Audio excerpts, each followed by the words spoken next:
Le jeu du bâton est un art traditionnel portugais de combat avec bâton, dont l'origine technique remonte au maniement des armes médiévales utilisées en Europe au Moyen Âge. Cette affirmation se base sur la description de la technique du maniement de l'épée et du combat contre plusieurs adversaires réalisée par le roi Dom Duarte dans son livre A arte devem cavalgar en toda sela, qui fut représenté fidèlement, ce qui est aujourd'hui encore, exécuté dans le jeu de bâton portugais. Cette technique atteint son plus grand développement fin du 19e, début du 20e siècle, principalement dans les régions rurales du nord du Portugal, où il était utilisé à des fins belligérantes dans les combats entre villages voisins ou lors d'affrontements personnels dans le cadre de la vie quotidienne. Le bâton était en effet l'inséparable compagnon des jeunes gens et des bergers, car il permettait de soulager le poids du corps lors de longues marches, de traverser les rivières et de protéger le bétail des loups. Le développement technique du jeu du bâton portugais eut entièrement lieu dans le pays et ne reçut pas d'influence étrangère, ce que confirme maître Federico Hopfer dans son livre « 2 mots à propos du jeu de bâton » lorsqu'il dit que parmi toutes les activités physiques pratiquées au Portugal, celle-là est certainement la plus authentiquement portugaise. Un fait qui l'a amené à faire partie du patrimoine culturel national. En plus d'être enseigné dans sa plus pure essence comme art martial portugais, le jeu de bâton possède aujourd'hui également une forme ludique sportive et compétitive avec des équipes au niveau national. Il est en outre utilisé dans divers spectacles du fait de sa beauté plastique proche de la chorégraphie. Le peuple portugais a toujours eu un grand esprit aventurier. Dans le jeu de bâton portugais, également d'innombrables joueurs sont devenus célèbres grâce à de hauts faits au cours des célèbres joutes des foires. Comme ces joutes provoquaient de grands dommages à ceux qui les organisaient, la police interdit aux citoyens d'entrer dans les foires avec leurs bâtons. C'est alors que les joueurs, varredores de foire, se mirent à utiliser les cannes, affirmant qu'ils en avaient besoin pour marcher. Ils réalisèrent une adaptation technique du nouvel instrument qu'ils maniaient d'une seule main et continuèrent de monter les joutes auxquelles tous étaient habitués. De cette façon, bien que la première fonction du jeu de bâton portugais fût toujours celle de servir leurs pratiquants du point de vue de la self-défense, il fut maintenu, parallèlement à l'entraînement et au perfectionnement du combat avec bâton, un aspect complémentaire de l'entraînement avec un objet plus petit, manipulé avec une seule main et qu'on appelle de nos jours canne de combat et self-défense.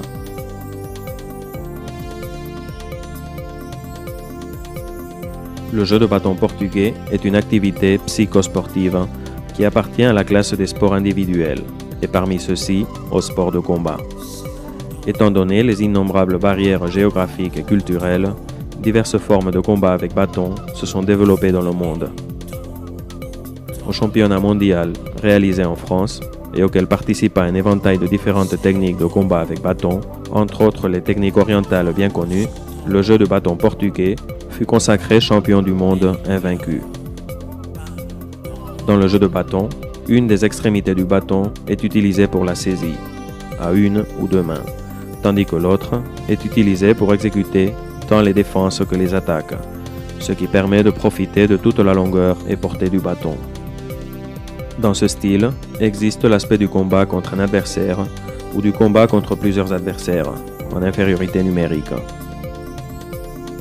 L'objectif du combat est de porter des coups qui atteignent le ou les adversaires et de se défendre dès lors au moyen de l'exécution de garde, d'esquive ou des deux simultanément.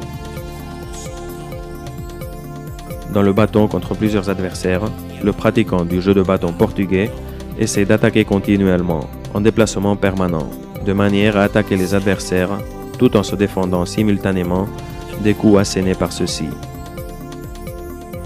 Les compétitions sportives se centrent sur le combat à 1 contre 1 et il est permis de toucher l'adversaire à n'importe quelle partie du corps. On reçoit un point pour chaque coup qui atteint l'adversaire. Les combats ont lieu sur une aire de 8 mètres de diamètre. Ils comportent 3 assauts d'1 minute de temps utile avec des intervalles de 30 secondes. La victoire est attribuée au compétiteur qui a obtenu le plus de points à la fin du temps de combat, à partir d'au moins 2 points d'avantage sur l'adversaire.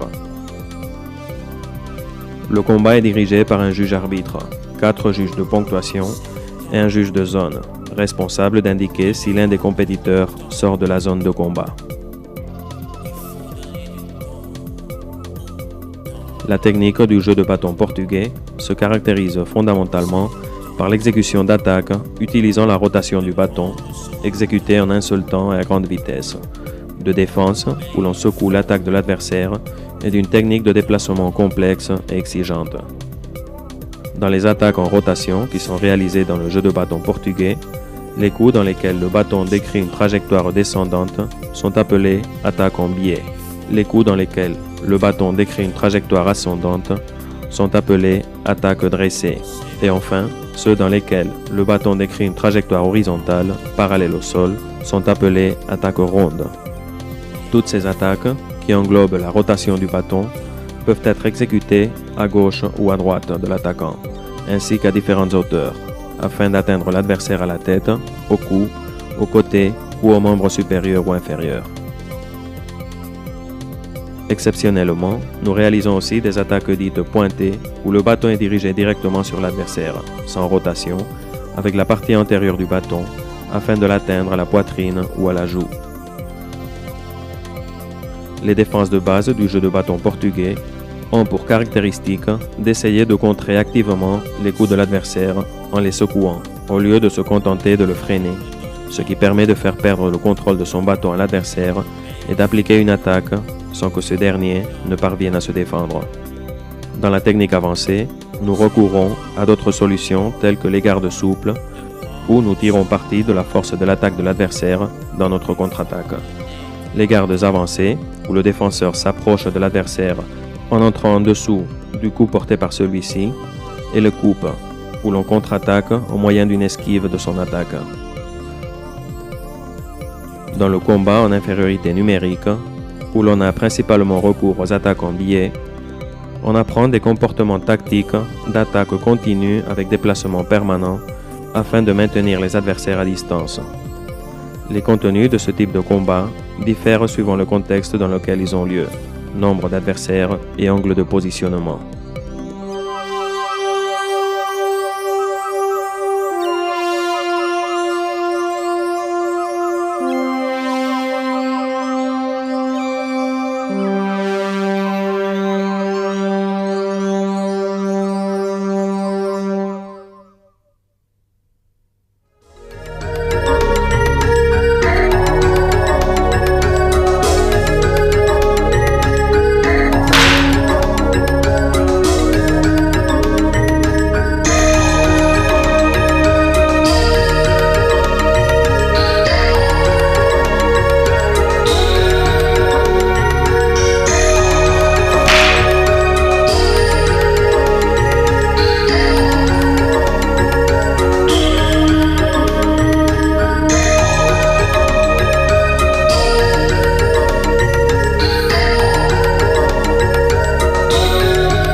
Nous allons vous présenter le Jogo do Pau, le jeu de bâton portugais.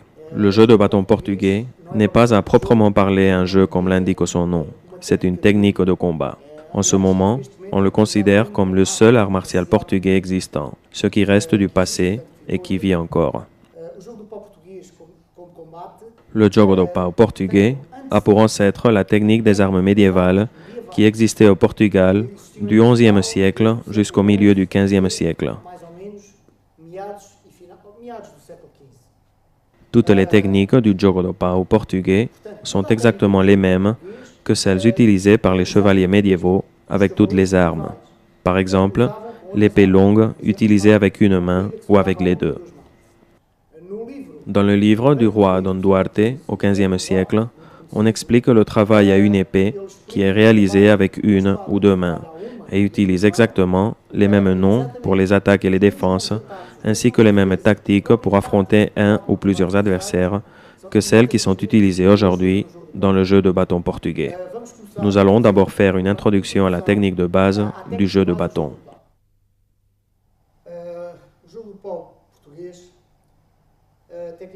Le jeu de bâton portugais se caractérise par l'utilisation d'un bâton traditionnel de 1,55 m.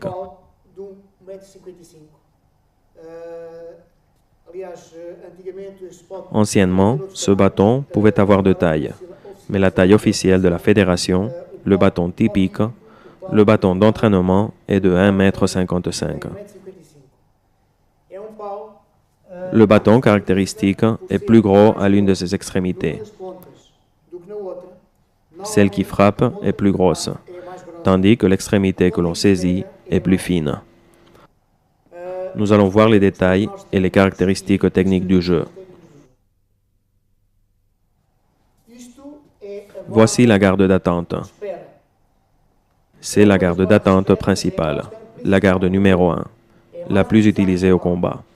Dans la garde d'attente, regardez la distance entre les mains dans la saisie. Comme je l'ai dit, il se saisit par son extrémité la plus fine. La distance entre les mains dans la saisie est normalement égale à la largeur des épaules. C'est comme ça parce que le jeu de bâton essaie de profiter au maximum de la longueur pour l'attaque. On le saisit presque par la pointe, car il faut profiter au maximum de la longueur du bâton. La position utilisée est semblable à celle qui est utilisée dans certains arts martiaux, par exemple en karaté, où le poids repose plus sur la jambe avant. Normalement, c'est une position basse. Nous considérons que les positions de base sont plus faciles pour le combat. Elles offrent plus d'avantages au combat. Dans le jeu de bâton portugais, la plupart des pancadas, des coups, sont réalisés en pivot. Exactement comme on faisait au Moyen Âge, parce que les armes étaient très lourdes. Pour lever l'arme ainsi, il fallait une très grande force de bras.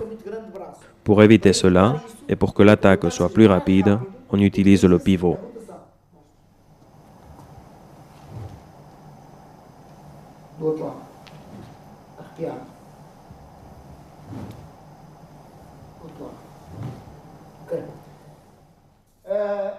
Ce pivot imprime de la force au coup. La force doit provenir non pas de la force musculaire, mais de la vitesse. Plus rapide est l'attaque, plus grande sera la force de cette attaque.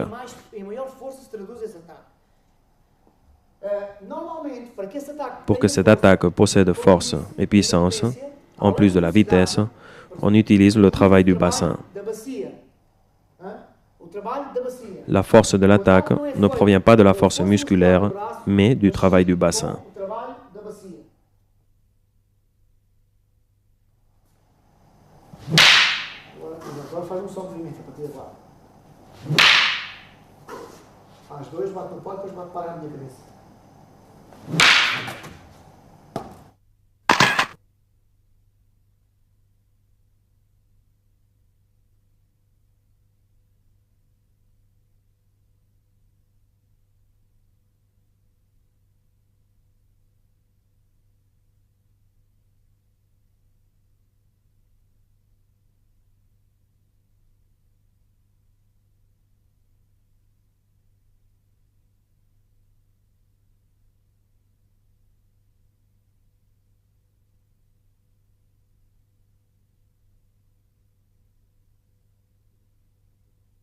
Je vais expliquer maintenant la base des défenses.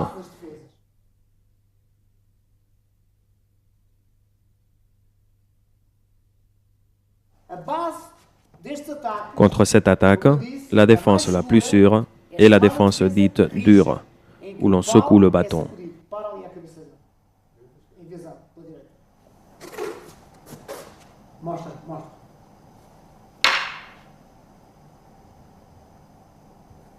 Volta. Taca rápido.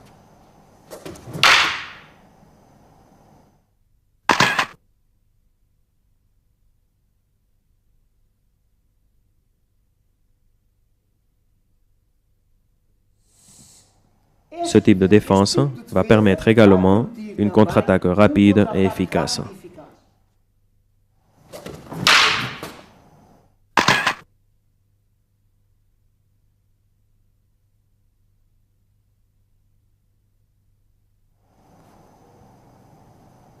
Volta. O segundo Un deuxième type de défense que l'on utilise que eu gostaria de falar aqui é o tipo usado ressemble à une défense que l'on trouve aussi dans certains arts martiaux orientaux. também orientais. Portanto, é Elle s'effectue en utilisant, à notre profit, o ataque do adversário la force de l'attaque de l'adversaire pour notre contre-attaque.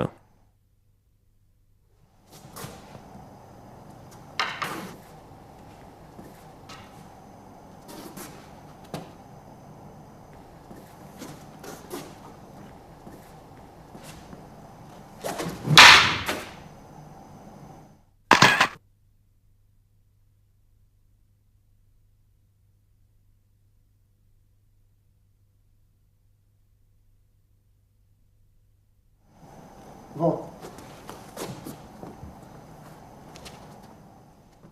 Outro tipo de defesa Un autre que se type de pode défense utilizar que nous pouvons utiliser avec le même type de garde com o mesmo género de guarda est la défense rentrée. On entre dans le champ de l'adversaire où ce dernier se trouve plus facilement à la merci de notre attaque. do nosso contra-ataque.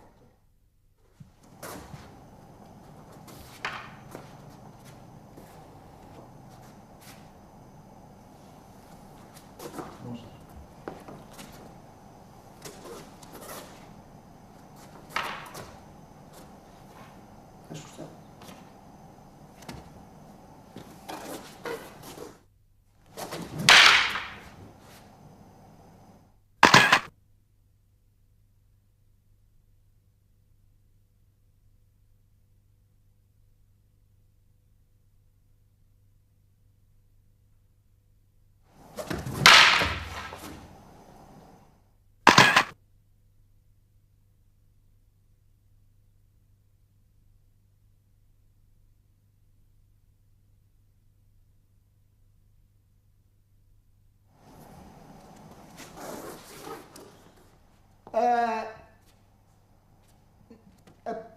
Nous allons maintenant montrer une forme de défense pour cette attaque. Nous n'aurons pas le temps de faire ceci pour toutes les attaques, mais j'aimerais vous donner au moins une idée de ce que l'on peut faire, car ce que nous faisons maintenant pour cette attaque peut être fait pour toutes celles-ci. Nous allons exécuter une défense où réalise la contre-attaque sans utiliser une garde avec notre bâton. Elle sera réalisée au moyen d'une esquive suivie d'une attaque rapide.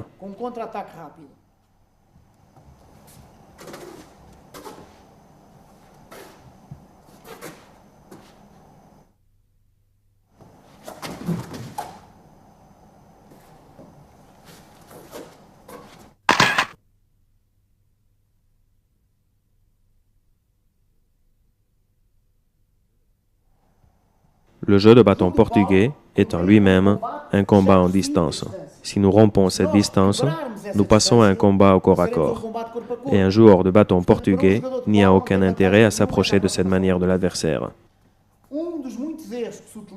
L'une des erreurs fréquentes dans le jogo do pau est d'avancer le corps avant le bâton. Voyons cela.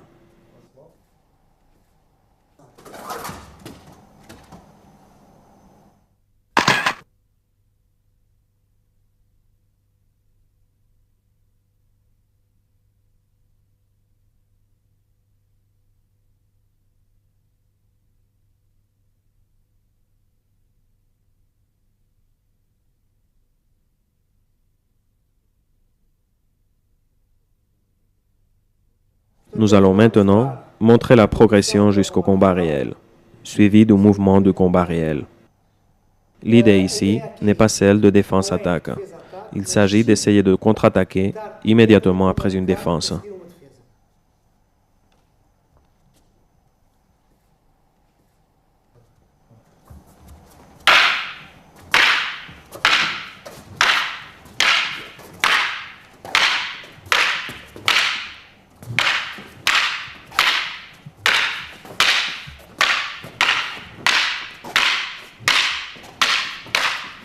Seguir uma defesa.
Neste momento vamos fazer uma Nous allons faire une démonstration assise des défenses.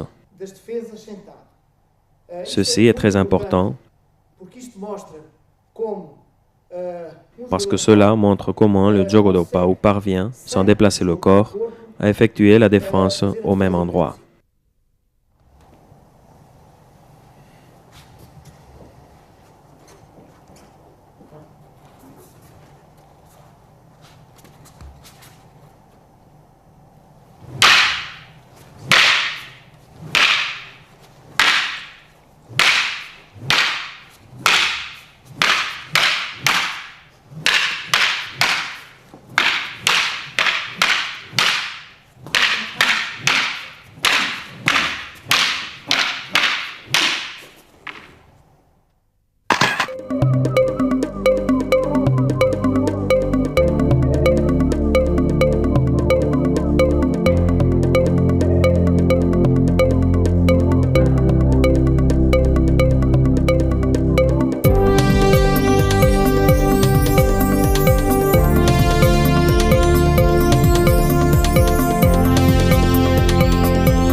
vamos fazer agora Nous allons faire une démonstration d'une forme de combat. de combate. Esta forma Cette forme est similaire à ce que les arts martiaux orientaux appellent kata. orientais chamam katas. Nous l'appelons forme. Dans celle que je vais faire, nous simulons un combat contre deux adversaires imaginaires et la manière de le résoudre. E a maneira de resolver. Anciennement, dans les combats qui avaient lieu dans les villages ou les petites villes du Portugal, Vilas em Portugal, que era muito característico. il était typique d'utiliser une chopa, cette pointe de lance que les joueurs de bâton utilisaient quand ils voulaient éliminer un adversaire. E portanto, esta forma vai ser usada, Nous montrerons cette forme en utilisant la chopa. com a utilização desta chopa. Também nestas varas de Dans les combats réels, on utilisait ce type de bâton avec les deux bouts ferrés. era ferrado nas duas pontas, a chopa De ce côté, la chopa était dissimulée par cette capsule. De l'autre, elle n'était même pas dissimulée. Nous allons montrer cette forme de combat contre deux adversaires.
Nuno va nous montrer une autre forme, mais ici, il simulera un combat contre un seul adversaire. Só que nesta forma, o Nuno vai simular combate contra único adversário. Au Portugal, en plus d'utiliser la forme pour s'entraîner au combat, nous l'utilisons souvent dans le cadre de démonstrations et nous le faisons en musique, le plus souvent avec la musique portugaise. Nous allons ici utiliser une musique qui s'adapte bien à la cadence de cet enchaînement. Voyons ça.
Nous allons montrer maintenant la solution que le jeu de bâton portugais propose comme défense contre plusieurs adversaires.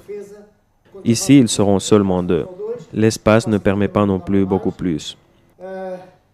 Mais ce qui importe, ce sont les détails techniques de cette solution. Ici, l'idée de celui qui est attaqué par plusieurs adversaires n'est pas de tous les frapper, comme on le voit dans les films, car c'est impossible. Les adversaires peuvent être aussi forts que l'attaqué. Et bien que la défense oblige à faire intervenir plus d'adrénaline, plus de concentration et plus d'esprit de survie, cela n'est pas suffisant, car les adversaires auront la même motivation. Ici, l'idée n'est pas de frapper, mais de parvenir à échapper aux attaquants sans être frappé, sans être vraiment attaqué. Nuno se trouve face à deux adversaires qui vont attaquer. On dit souvent que la meilleure défense est une attaque. Et c'est précisément ce que nous allons voir. Il va essayer de passer entre les adversaires en maintenant un angle qui lui permettra de les voir tous les deux, tout en se protégeant avec son bâton qu'il fait tourner.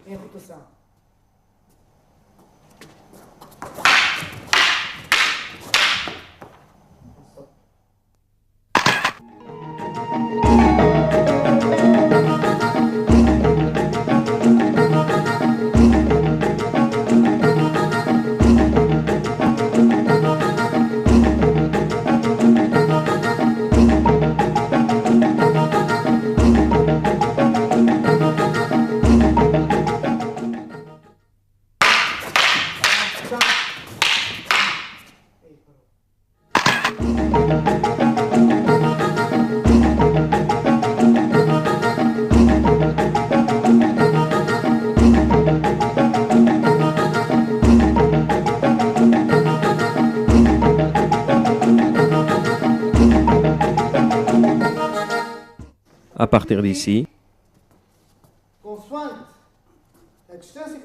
suivant la distance à laquelle se trouve l'adversaire et la situation dans laquelle se trouve Nino, nous avons plusieurs solutions.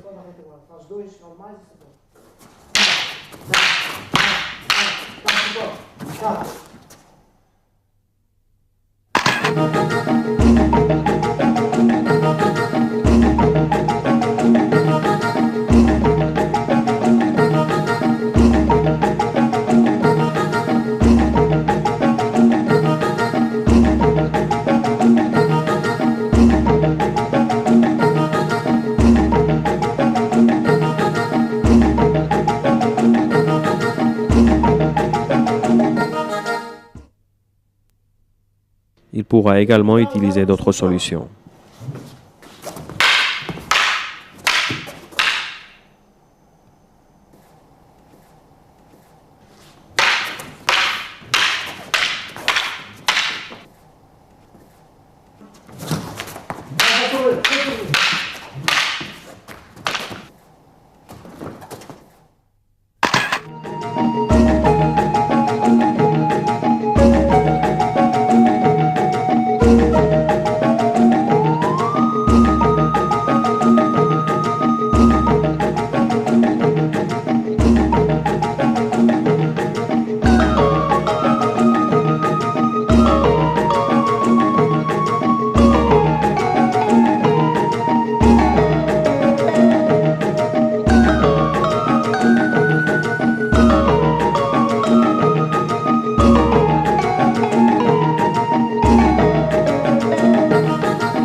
L'autre arme utilisée dans le jeu de bâton portugais est le bâton court. Ce bâton mesure quelques 80 cm. La longueur peut osciller de 50-55 cm à 80 cm. Le bâton utilisé pour l'entraînement est de 80 cm.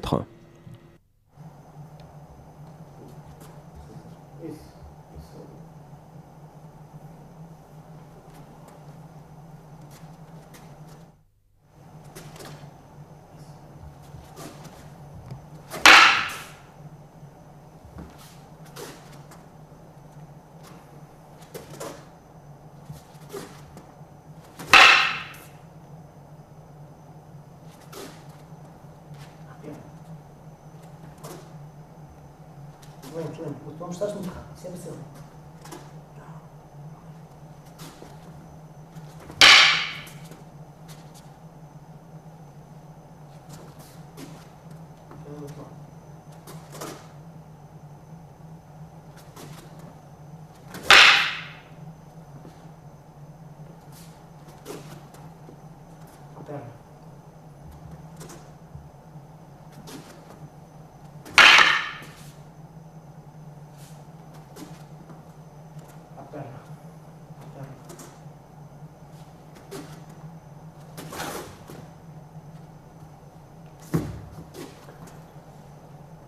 Redondo.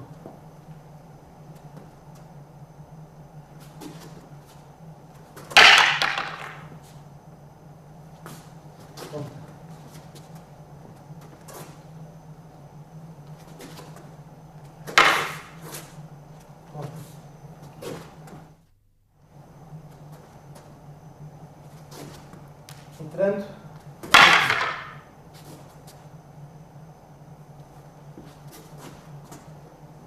Agora os incredimentos. Já está. Aqui assim. E assim.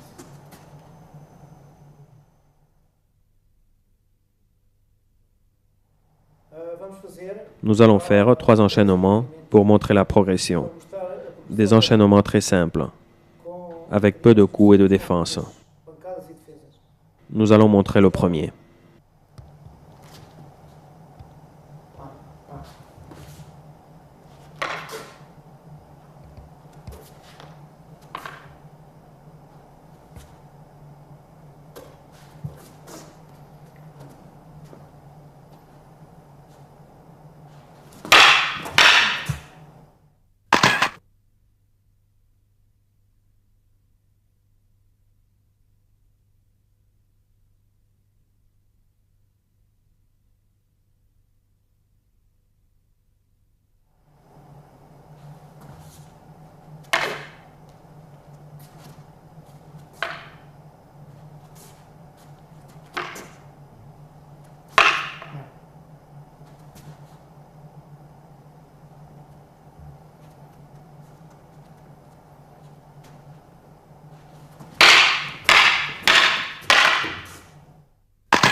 Nous allons maintenant présenter l'aspect compétition du jeu de bâton portugais.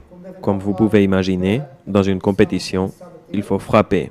Et pour pouvoir frapper, il faut utiliser des protections, car les bâtons, afin de posséder un minimum de résistance pour la défense et pour l'attaque, doivent être fabriqués dans un matériel résistant. Ces bâtons que vous voyez sont appelés bâtons mousse.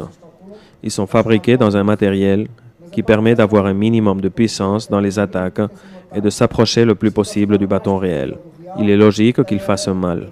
Il est nécessaire dès lors que le corps soit protégé.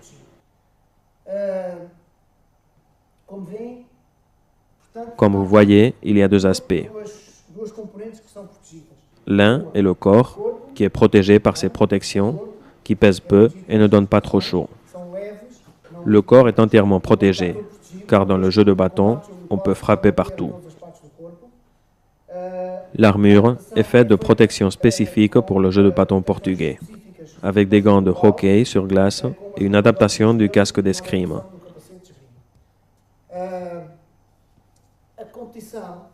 Les bâtons également sont protégés avec du caoutchouc mousse, d'où le nom de bâton mousse. Ils sont légèrement plus courts que les bâtons normaux, quelques 10 cm plus courts. La compétition se déroule de la manière suivante. On réalise un cercle de 8 mètres de diamètre, ce qu'en ce moment, dans le studio d'enregistrement, nous allons imaginer, étant donné l'espace réduit. Le joueur qui sort de ce cercle perd des points. Le but du combat est d'obtenir un maximum de points en 3 rounds d'1 minute.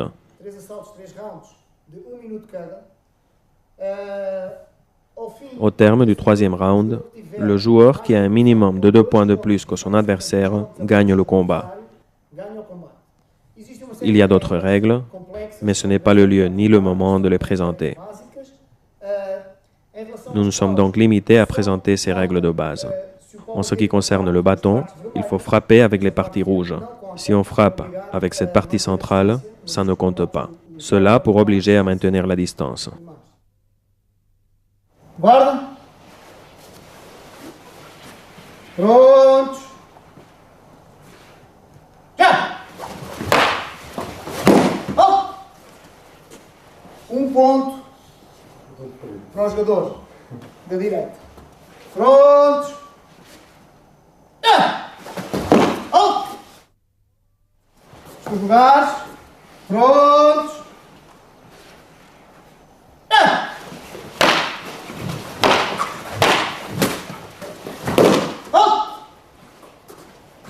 Ponto, jogador direito. Prontos.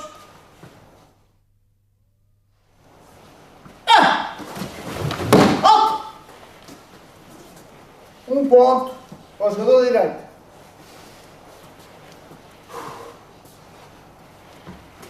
Prontos.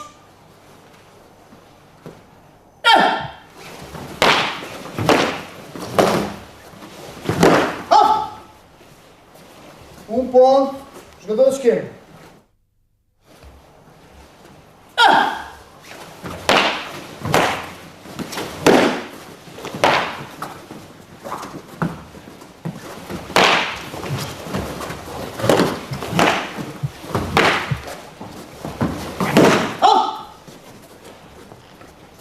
Ponto, jogador direito.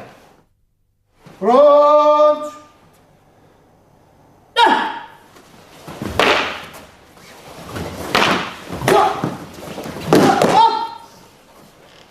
Ponto, jogador esquerdo. Cima. E descansa para o meio.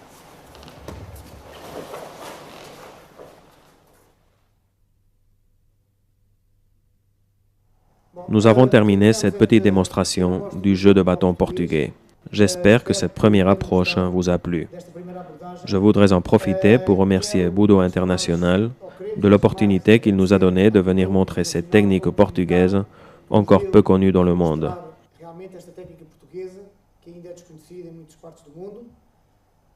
J'aimerais également remercier pour sa collaboration mon ami, le maître Jean-Louis Brinquer.